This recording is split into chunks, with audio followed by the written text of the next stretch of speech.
জয় হিন্দ বন্ধুরা, সবাই কেমন আছো? আশা করি তোমরা সবাই খুব ভালো আছো। বন্ধুরা, আজকে দারুণ একটা ইন্টারেস্টিং টপিক নিয়ে আমি তোমাদের সামনে এসেছি, যে হিমালয় পর্বতমালা। আজকে আমরা এই ভিডিওতে সম্পূর্ণ বিস্তারিত আলোচনা করব যে হিমালয় কিভাবে সৃষ্টি হলো, তার শ্রেণী বিভাগ কি। এটা হচ্ছে ফার্স্ট ক্লাস। এরপরে তোমাদের আরেকটা ক্লাস যাবে হিমালয়ের ওপরে। ঠিক আছে, তো আজকের এই ভিডিওটা সবাই মন দিয়ে দেখো। আশা করি এই জায়গা থেকে যদি কোনো কোশ্চেন আসে, কোনোদিন আসে যে কোনো এক্সামের ক্ষেত্রে, তাহলে কিন্তু আর তোমাদের কোনো সমস্যা থাকবে না। আর এখানে ম্যাক্সিমাম থেকে ম্যাক্সিমাম স্টুডেন্ট এখানে কনফিউশন হয়ে যায়, কারণ হিমালয়ের দৈর্ঘ্য বরাবর এক ধরনের ভাগ হয় এবং প্রস্থ বরাবর আর এক ধরনের ভাগ হয়। এই দুটো ভাগের মধ্যে যখনই কনসেপ্টটা সঠিকভাবে ক্লিয়ার না থাকে, আমরা ভুল অ্যান্সার করে দিয়ে আসি। ঠিক আছে, তো মাথা ঠান্ডা করে আরামসে আজকের এই ভিডিওটা দেখো, এবং নেক্সট যে ভিডিওটা আসবে সেটাও তোমরা ভালো করে দেখো। আশা করছি হিমালয় সম্পর্কিত আর তোমাদের কোনো ডাউট থাকবে না। শুরু করা যাক তাহলে আজকের ভিডিও, হিমালয়ের শ্রেণী বিভাগ। অ্যাট ফার্স্ট আমি তোমাদেরকে বলি যে হিমালয় কিভাবে সৃষ্টি হলো। আজ থেকে কোটি কোটি কোটি কোটি কোটি কোটি বছর আগে, ঠিক আছে, মানে অর্থাৎ অনেক বছর আগে। এইটা আমাদের সম্পূর্ণ হচ্ছে পৃথিবী, বর্তমান পৃথিবী। আমরা কিন্তু ওয়ার্ল্ড ম্যাপের সিরিজ অলরেডি শেষ করে দিয়েছি। তোমরা যারা ওয়ার্ল্ড ম্যাপের ভিডিওটা দেখোনি, তারা কিন্তু একটু বুঝতে সমস্যা হবে। তো আমি তোমাদেরকে রিকোয়েস্ট করব, যারা এখনো পর্যন্ত ওয়ার্ল্ড ম্যাপের কনসেপ্টটা ক্লিয়ার করোনি, ওরা ওয়ার্ল্ড ম্যাপের ভিডিওটা অবশ্যই অবশ্যই করে দেখে নিও। ভিডিওটা দেখলে কি হবে, তোমাদের আজকের এই ভিডিওটা বুঝতে সুবিধা হবে। তো এটা হচ্ছে আমাদের সমস্ত পৃথিবী। আমরা কি জানি, এর মধ্যে 3 ভাগ জল আছে এবং 1 ভাগ স্থল আছে। ঠিক আছে, অনেক অনেক অনেক বছর আগে কি ছিল, এই সমস্ত ল্যান্ডমার্কস গুলো অর্থাৎ দেশ এবং মহাদেশগুলো সমস্তগুলো এক জায়গায় ছিল। ঠিক আছে, এখন এখন যেরকম ইউরোপের অবস্থান এক জায়গায়, এশিয়ার অবস্থান এক জায়গায়, নর্থ আমেরিকা, সাউথ আমেরিকা, অনেক বছর আগে কিন্তু এরকম ছিল না। সমস্তটা কি ছিল, একটা ল্যান্ড মাস ছিল। সেটাকে আমি সেইটাকে আমি কি বলবো, প্যানজিয়া। কি বলবো? প্যানজিয়া। ঠিক আছে, সেটাকে আমি বলছি প্যানজিয়া। হঠাৎ করে কি হলো, একটা ভূ আলোড়নের সৃষ্টি হলো। অর্থাৎ সেটা আহ ভূমিকম্প হতে পারে কিংবা অন্য কিছু হতে পারে। হওয়ার ফলে এই যে সম্পূর্ণ যে ল্যান্ড মাসটা, সেটা বিভিন্ন জায়গায় ছিন্ন বিচ্ছিন্ন হয়ে গেল, একে অপর থেকে আলাদা হয়ে গেল। ঠিক আছে, এখনো কিন্তু আমরা মহাদেশ মহাসাগরের নামকরণ করিনি, আমরা জানি না। ঠিক আছে, ল্যান্ড মাসটা কি হলো, ছিন্ন বিচ্ছিন্ন হয়ে গেল। ছিন্ন বিচ্ছিন্ন হয়ে যাওয়ার পরে বর্তমান যে অবস্থা, সে অবস্থায় কিন্তু এখন আসেনি। তারপরে কি হলো, আস্তে আস্তে করে আরো ভূ আলোড়নের ফলে একে অপর এই ল্যান্ড মাসগুলো একে অপরের দিকে আসতে শুরু করলো। ঠিক আছে, এবার কিভাবে আসছে, প্রত্যেকটা ল্যান্ডমাস কি আছে, প্রত্যেকটা ল্যান্ডমাস কিন্তু পাতের উপরে অবস্থিত। ঠিক আছে, এবং এই পাতগুলো কিন্তু চলমান। ঠিক আছে, এবং এই পাতগুলো কিন্তু নিজস্ব এখনো অ্যাক্টিভিটি করছে। এই করতে করতে কি হলো, বর্তমান যে ইউরোপ এবং এশিয়া যে পাতটা আছে, তার নাম কি ইউরেশিয়া পাত। ম্যাপের ওই ভিডিওটা তোমরা অবশ্যই করে দেখে নেবে, নাহলে কিন্তু ওরা কিছু বুঝতে পারবে না। ঠিক আছে, ইউরোপ এবং এশিয়ার যে পাতটা আছে, তাকে আমি একসাথে কি বলবো, ইউরেশিয়া পাত। সেই পাতটা কিন্তু অনেকটা ভারী পাত। সেই পাতটা এক জায়গায় স্থির রয়েছে, এবং তার ঠিক নিচে, এশিয়ার ঠিক নিচে কি আছে, আমাদের অস্ট্রেলিয়া আছে। অস্ট্রেলিয়া এবং ভারতের যে পাতটা ছিল, সেটা কিন্তু আগে একসাথে ছিল। কি হলো, কালক্রমে অস্ট্রেলিয়া থেকে ভারতীয় পাতটা কিন্তু আলাদা হয়ে যায়। আলাদা হয়ে কি হচ্ছে, ওই যে ইউরেশিয়া যে পাতটা আছে, সেই পাতে যে ধাক্কা দিচ্ছে। ইউরেশিয়ার যে পাতটা আছে, সেই পাতটা কি অপেক্ষাকৃত ভারী পাত। ঠিক আছে, এবং ভারতীয় যে পাতটা আছে, সেটা কিন্তু অনেকটা হালকা পাত। এবার কোন একটা ভারী জিনিসের সাথে কোন একটা হালকা জিনিসের যদি সংঘর্ষ হয়, তাহলে কি হবে, যে হালকা জিনিসটা কি উপরের দিকে উঠে যাচ্ছে। ঠিক এক্ষেত্রেও সেম হয়েছে। ইউরেশিয়ার যে পাতটা ছিল, সেই পাতটা ভারী পাত, ভারী পাতটা নিচের দিকে ঢুকে যাচ্ছে। ঠিক আছে, ঠিক এইভাবে হয়েছে জিনিসটা। এটা হচ্ছে আমাদের ইউরেশিয়া পাত, আর এটা হচ্ছে আমাদের ভারতীয় পাত। ঠিক আছে, ইউরেশিয়ার যে পাতটা হলো, সংঘর্ষ লাগার পরে কি আস্তে আস্তে করে নিচের দিকে নেমে যাচ্ছে, এবং ভারতীয় যে পাতটা আছে, সেটা উপর দিকে আস্তে আস্তে করে উঠে যাচ্ছে। ঠিক আছে, এইবার এর মধ্যে কি আছে, এর মধ্যে একটা অগভীর সাগর ছিল। তার নাম কি, তেথিস সাগর। কি নাম? তেথিস।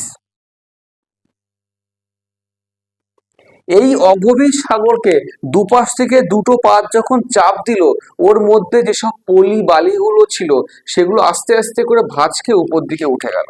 কি হলো? আস্তে আস্তে করে ভাঁজ খেয়ে উপর দিকে উঠে গেল। যার ফলে সৃষ্টি হয়েছে কি? যার ফলে সৃষ্টি হয়েছে বর্তমান হিমালয় পর্বতমালা। ঠিক আছে, আশা করছি তোমরা বুঝতে পারছো। এই যে প্রক্রিয়াটা, এই প্রক্রিয়া কিন্তু একবারে হয়নি। ফার্স্ট হচ্ছে ইওসিন যুগ। কি বললাম? ইওসিন। তারপরে হচ্ছে মিওসিন। তারপর হচ্ছে প্লিওসিন। ঠিক আছে, ইওসিন, মিওসিন এবং প্লিওসিন, এই তিনটে যুগ মিলে কিন্তু হিমালয় সৃষ্টি হয়েছে এবং অ্যাট প্রেজেন্ট বর্তমানেও কিন্তু হিমালয় সৃষ্টি হচ্ছে। এই জন্য বলে যে সবথেকে ইয়াংগেস্ট এবং এখনো পর্যন্ত সৃষ্টি হওয়া মাউন্টেন রেঞ্জের নাম কি? হিমালয় পর্বতমালা। ঠিক আছে, ইওসেন, ইওসেন যুগটা কি? 65 মিলিয়ন বছর আগের যে যুগটা ছিল সেই সময় কি হয়? ইওসিন যুগ। এই সময় হিমালয়, এই সময় দুটো পাতের মধ্যে সংঘর্ষ প্রথমবারের জন্য হয়। ঠিক আছে, তারপরে আসে 45 মিলিয়ন ইয়ার্স এগো এবং তারপর আছে 1.5 million years ago.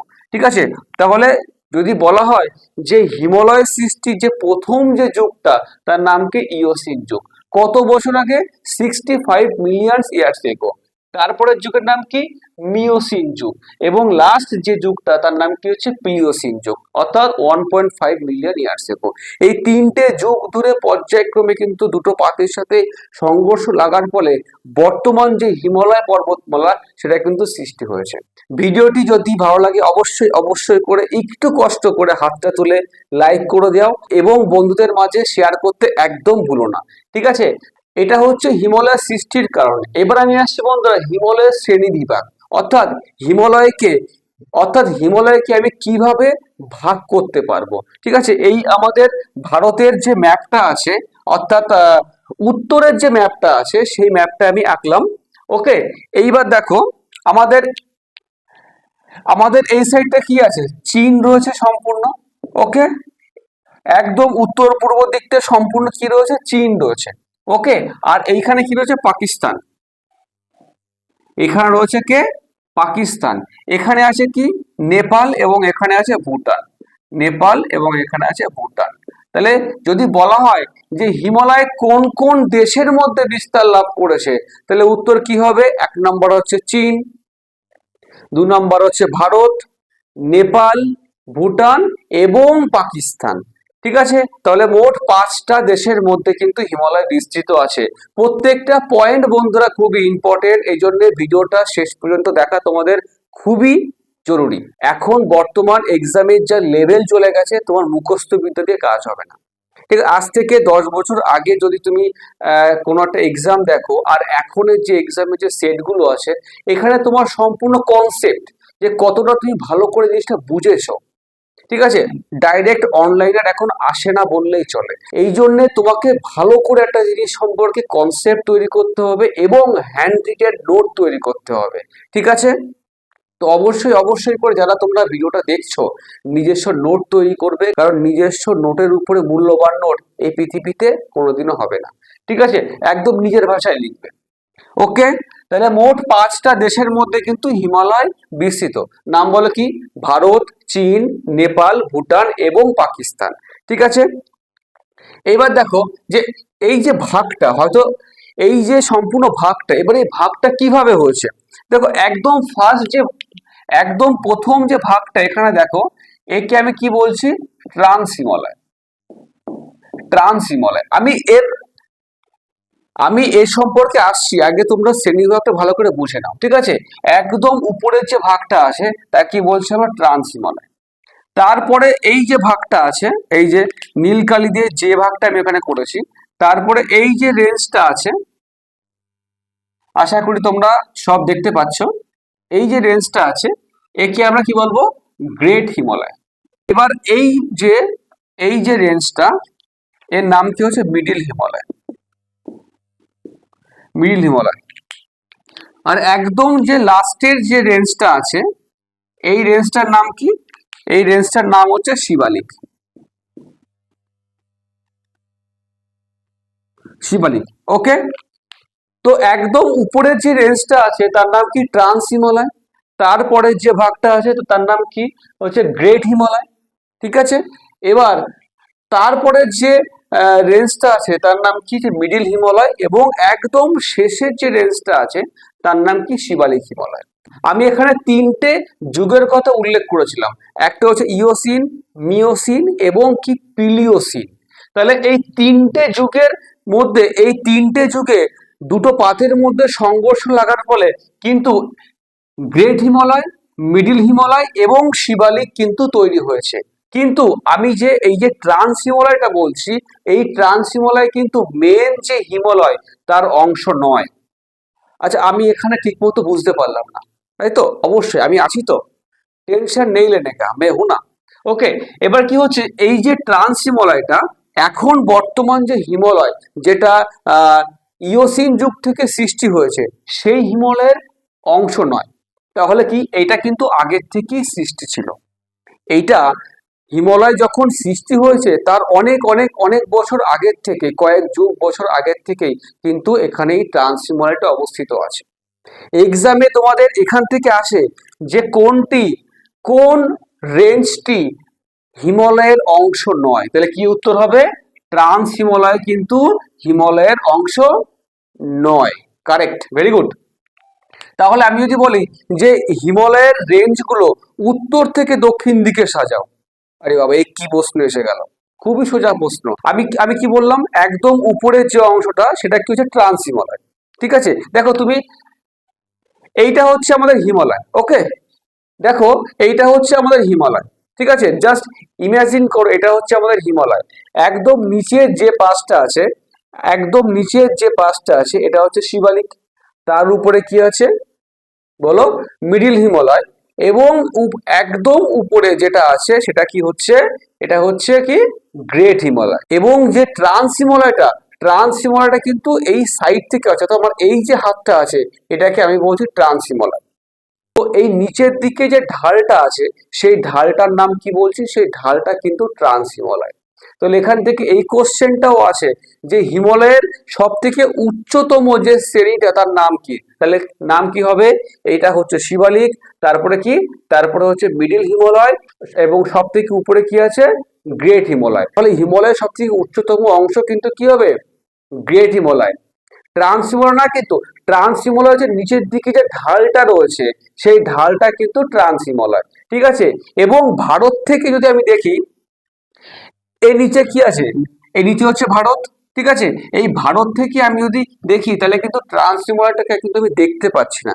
Trans Himalaya কিন্তু একদম চীনের দিকে ঢাল, এই দেখো চীন, এই চীনের দিকে কিন্তু সম্পূর্ণ ঢালটা গেছে হচ্ছে ট্রান্স হিমালয়। ঠিক আছে, এখান থেকে তোমাদের কিন্তু দুটো ডাউট সলভ হলো, যে হিমালয়ের সব থেকে উচ্চতম শ্রেণীর নাম কি কি হবে? গ্রেট হিমালয়। ঠিক আছে, আর হিমালয়ের যে ঢালটা আছে সেই ঢালের নাম কি? ট্রান্স হিমালয়। এই যে ট্রান্স হিমালয়, যেটি কিন্তু হিমালয়ের সৃষ্টি হওয়ার আগেই কিন্তু সৃষ্টি হয়ে গেছিল। ওকে, আশা করছি তোমাদের এই পর্যন্ত কোনো ডাউট হয় না। এখনো পর্যন্ত যারা লাইক করোনি, ভাই প্লিজ এটা লাইক করে দাও ইয়ার। এখান থেকে আর কি কি এমসিকিউ আছে আগে তোমরা ভালো করে কনসেপ্টটা বুঝে নাও। ঠিক আছে, আমি তোমাদের সমস্ত নোটস পত্র সব দিয়ে দেবো। ওকে, এখন তোমরা ভালো করে বুঝে নাও। এটা কি নর্থ, এটা সাউথ, এটা হচ্ছে ইস্ট, এটা হচ্ছে ওয়েস্ট। ওকে, তো নর্থ নর্থ ওয়েস্টে অর্থাৎ ঠিক এই জায়গাটায় একটা কি আছে? পর্বত আছে, তার নাম কি? তার নাম হচ্ছে নাঙ্গা পর্বত। তার নাম কি? তার নাম হচ্ছে নাঙ্গা পর্বত। নাম কি বললাম? নাঙ্গা পর্বত। আর একদম এটা দেখো, এটা এই সাইডটা কি? নর্থ ইস্ট বলছি এটা। এইখানে কি স্টেট আছে? অরুণাচল প্রদেশ আছে এখানে। এইখানে কোন স্টেট আছে? নর্থ ইস্টের একদম শেষ যে স্টেটের নাম কি? অরুণাচল প্রদেশ। এগেইন আমি বলছি, যারা এখনো পর্যন্ত ম্যাপের ভিডিও দেখোনি, ওয়ার্ল্ড ম্যাপ এবং ভারতের প্রত্যেকটা স্টেটের ম্যাপ তোমাদের অলরেডি এই চ্যানেলে কিন্তু দিয়ে দেওয়া হয়েছে। একবার তোমরা যদি মন দিয়ে সেই ভিডিওটা দেখো, আশা করি ভারতের কোথায় কোন স্টেট আছে এবং ওয়ার্ল্ডের কোথায় কোন দেশ এবং মহাদেশ এবং মহাসাগর আছে একদম তোমাদের কাছে ইজি হয়ে যাবে। তো অবশ্যই অবশ্যই করে, বিশেষ করে জিওগ্রাফি ক্লাস করতে গেলে এই কনসেপ্টটা তোমার লাগবেই লাগবে, যে কোথায় কোন স্টেট আছে, কোথায় কোন দেশ আছে। তো প্লিজ যারা এখনো পর্যন্ত দেখোনি ভাই, দেখে আসো। না দেখলে কিন্তু তোমারই লস, আমার কোনো লাভ লস নেই। ঠিক আছে, তো আর একবার বলছি, এ পাশে কি আছে, নাঙ্গা পর্বত। নাঙ্গা পর্বত কোথায় আছে, যে নর্থ ওয়েস্টে, হিমালয়ের নর্থ ওয়েস্টে কিন্তু আছে নাঙ্গা পর্বত। আর নর্থ ইস্টে কি আছে, কি আছে, নামচা বারোয়া। কি আছে, নামচা বারোয়া।